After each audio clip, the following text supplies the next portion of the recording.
Palestinians are returning to a devastated Jabalia camp in the north of Gaza as the Israeli occupation army has partially left.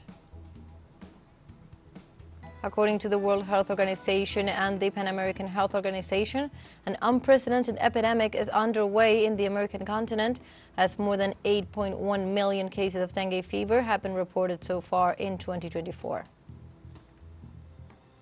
And NATO Secretary General has succeeded in getting some member countries to withdraw limitations on Western weapons so that they can be used against Russian territory.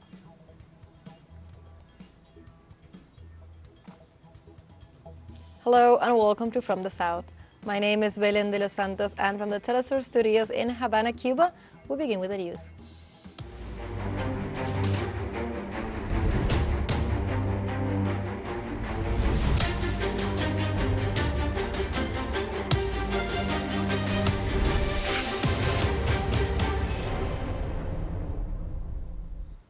On Friday, local authorities in Palestine informed that residents are returning to a devastated Jabalia camp in the north of Gaza as the Israeli occupation army has partially left. In this regard, national and international humanitarian organizations reported that locals described the return as shocking due to the level of destruction found and stressed that the place is the scene of decimated houses and public buildings where abandoned bodies were being left in the streets. Regarding the state of the area, Mahmoud Basal, a civil defense spokesman in the north of the Gaza Strip, pointed out that around 70% of the Jabalia camp has been completely destroyed, with more than 800,000 houses demolished.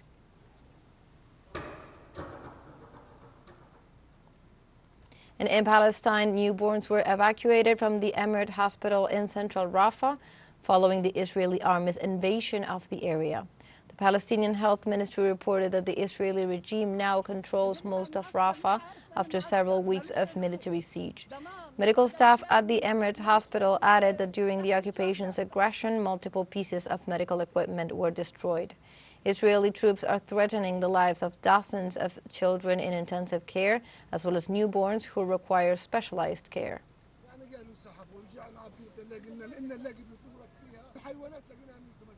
Meanwhile, in the United States, police began dismantling a pro-Palestinian encampment on Thursday at the Wayne State University in Detroit, 2 days after the school suspended in-person classes and encouraged staff to work remotely to avoid any problems with the protesters' encampment. Television footage showed campus police and Detroit police officers in riot gear tearing down fencing before they removed the protesters and started breaking down tents erected last week near Wayne State's undergraduate library. Encampments and demonstrations sprang up across the U.S. and Europe as students demanded their universities to stop doing business with Israel and companies that support the offensive in Gaza. With these actions, organizers seek to amplify calls for a ceasefire that stops the genocide against the Palestinians.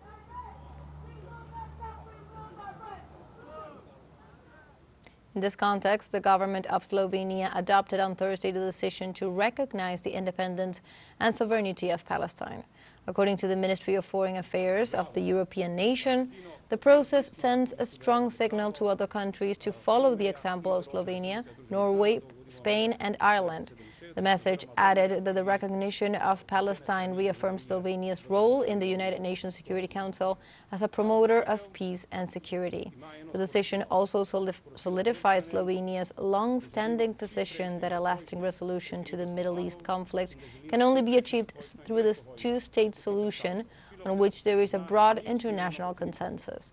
The country has thus joined the 146 countries out of the 193 UN members that recognize Palestine as a sovereign state.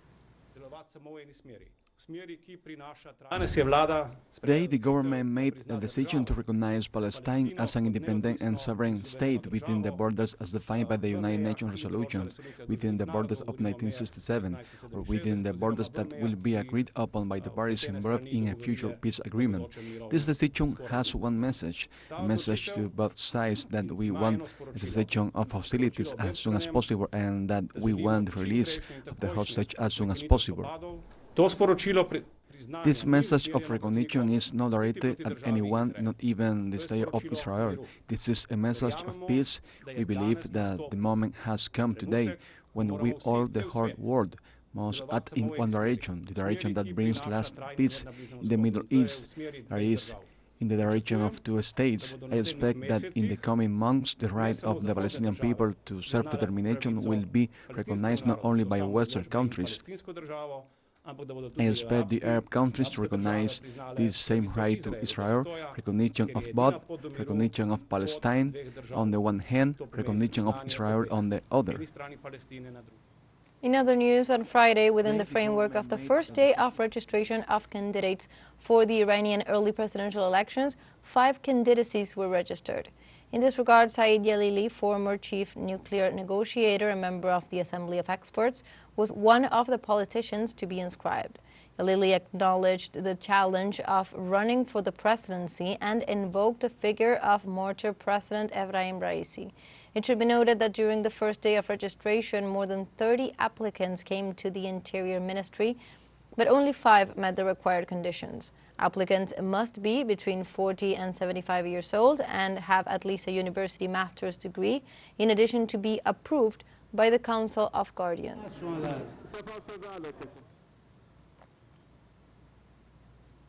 Saeed Jalili is 50 years old candidate for the upcoming Iran presidential elections.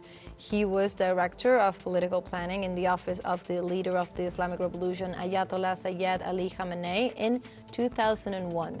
His academic summary includes a doctorate in political science from Imam Sadek University, where he also served as a professor. Saeed Jalili served as Deputy Foreign Minister for Euro-American Affairs, was appointed advisor to President Mahmoud Ahmadinejad in 2005, and also served as head of Iran's nuclear negotiations and secretary of the Supreme National Security Council.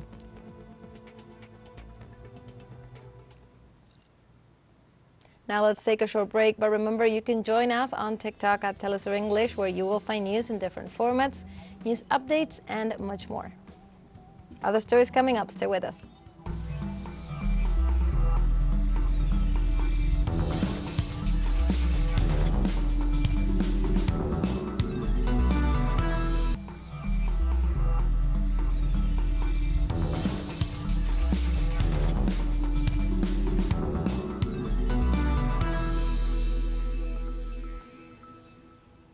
Welcome back to From the South.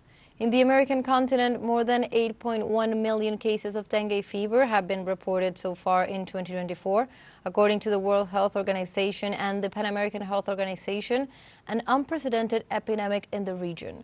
Experts are already warning that large outbreaks of dengue fever could be the norm for the future. They attribute it to climate change and causing longer and warmer rainy seasons. They also say that health systems in the region are being put to the test. Sylvain Alighieri, director of the Pan American Organization, warned on Thursday that this year runs the risk of being the one with the highest number of cases documented so far.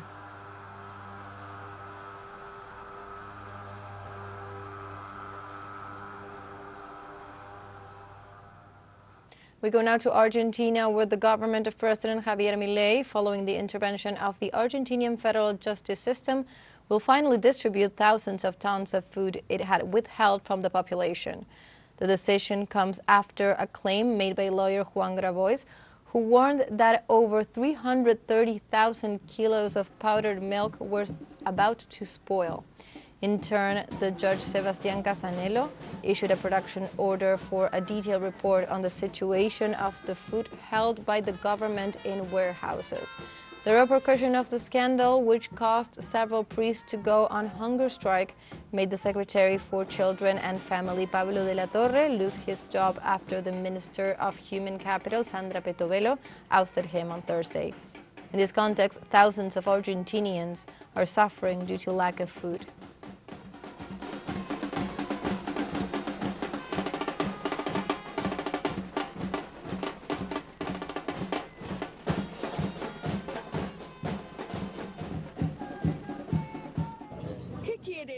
The president says there are no starving people dying on the street.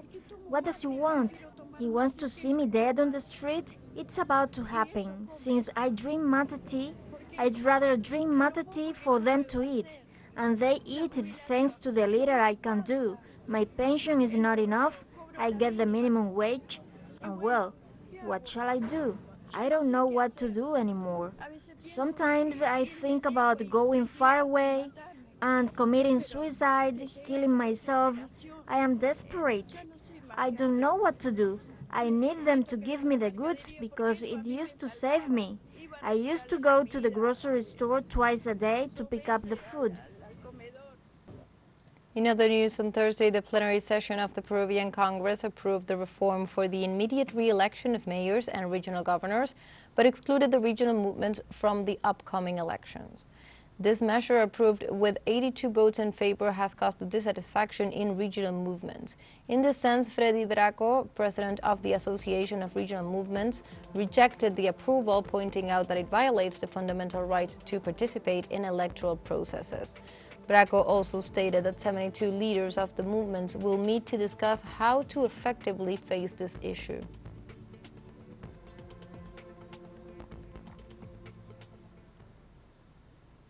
On Thursday, the president of Colombia, Gustavo Petro, requested to speed up the process of making the agrarian reform in the country so that peasant farmers could receive more hectares. The head of the state expressed the request at an event held in Pueblo Nuevo, a municipality in the northern department of Córdoba. During the gathering, Petro decreed the official granting of 6,000 land hectares in the region to agricultural workers and assured his government intends to pay off the historic debt that Colombia has with the humble people. Also at the event, the president referred to the meaning of the constituent power, a remark that comes in the light of attacks to the agrarian reform proposal coming from the extreme right-wing sectors.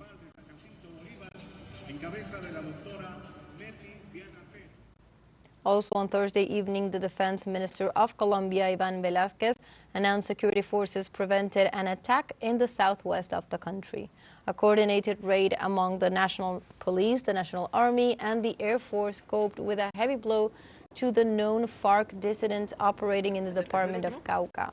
The Jacobo Arenas Western Bloc of the self-styled Central General Staff were planning an attack when intelligence work led to the arrest of alias Esteban in the municipality of Jambalo.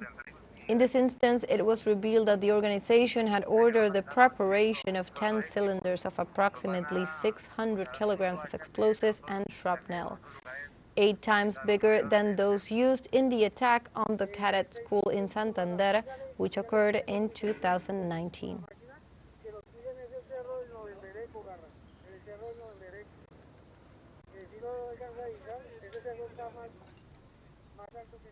We go now to Mexico, as on Friday, the National Electoral Institute of the country reassured that everything is set to guarantee the transparency of Sunday's presidential elections. The president of the INE, Guadalupe Tadei Zavala, reaffirmed that she seeks to strengthen the democratic system in the upcoming elections.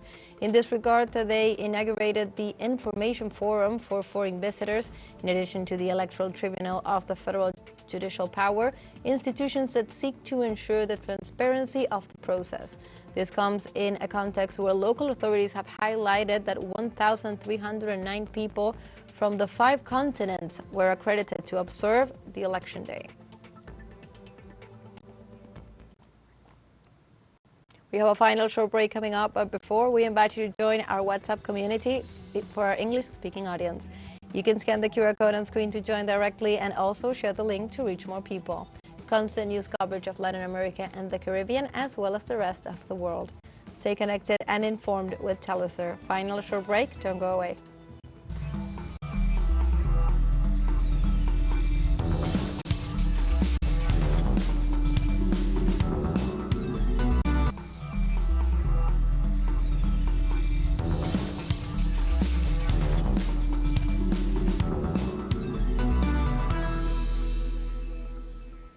Welcome back to From the South. NATO Secretary General has succeeded in getting some member countries to withdraw limitations on Western weapons so that they can be used against the Russian territory.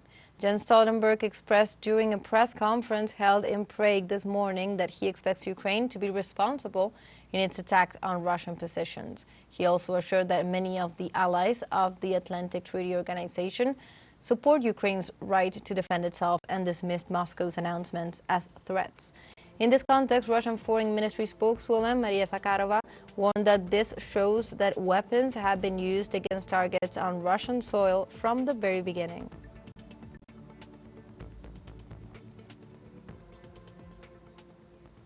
In other news, in the United Kingdom, the parliament dissolved in anticipation of the July 4th elections. Early on Thursday, the British Parliament ceased functions. The dissolution signals the conclusion of all parliamentary activities in both the House of Commons and the House of Lords. The events are part of the established process for elections that, according to the country's law, must be held at least every 5 years, while the timing for them needs to be called by the Prime Minister. In the United Kingdom, the Parliament and government are two separate institutions. Therefore, the government does not resign when Parliament is dissolved, and ministers remain in charge of their departments.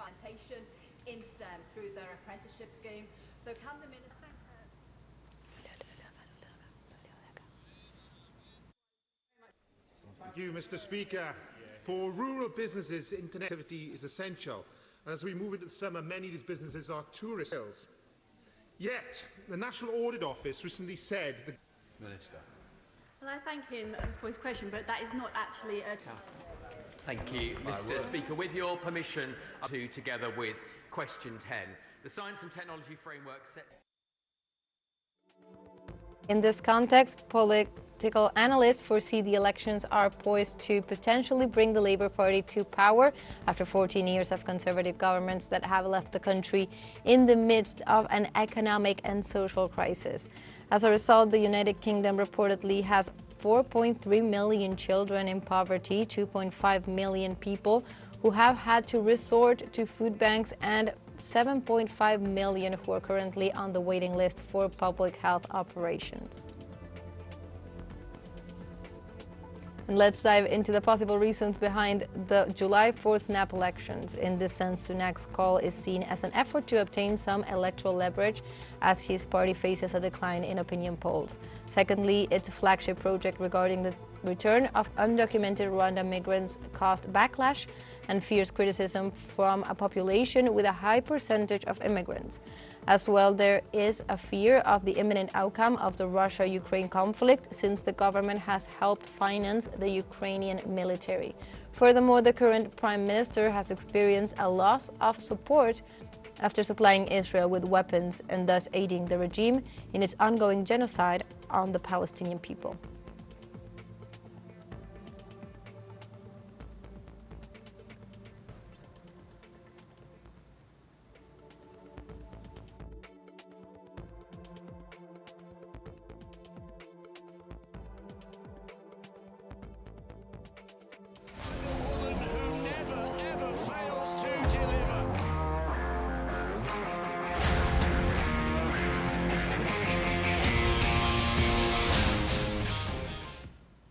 We go now to sports, as on Thursday, the Olympic flame of Paris 2024 traveled through the historic region of Normandy on its 12,000 kilometers tour of the French territory. For the first time since its arrival on French soil from Greece on early May, the Paris 2024 Olympic flame visited the north of the country, completing its 20th stop in the historic region of Normandy. The journey began early with its passage along one of the beaches, Omaha Beach, the site of the Allied landings during the Second World War. There, more than 100 sports stars, athletes, personalities, and citizens carried the torch with the flame that will light up the Olympic Games starting on July 26. In this way, the flame will continue its trips across France, covering nearly 12,000 kilometers and stopping in more than 400 towns and cities before arriving in Paris for the opening ceremony of the Games on the emblematic Seine River. And everything is ready for the National Basketball Association finals to begin on June 6th, where the champion teams of the East and West Conferences will meet on the best-of-7 series in search of the league championship. After sweeping the Indiana Pacers, the Bolton Celtics secured their 23rd final appearance, having won 17 championships in franchise history, the last coming in 2008. This way, in 2024, the Celtics completed a back-to-back finals trip after losing to the Denver Nuggets in 2023. On the other hand, the Dallas Mavericks advanced to the NBA Finals after defeating the Minnesota Timberwolves in 5 games. It is worth noting that the Dallas team has only been to the NBA Finals twice, winning once in 2011 and then losing to the Miami Heat in 2006. In this manner, the Boston Celtics and Dallas Mavericks will meet for the first time in NBA Finals.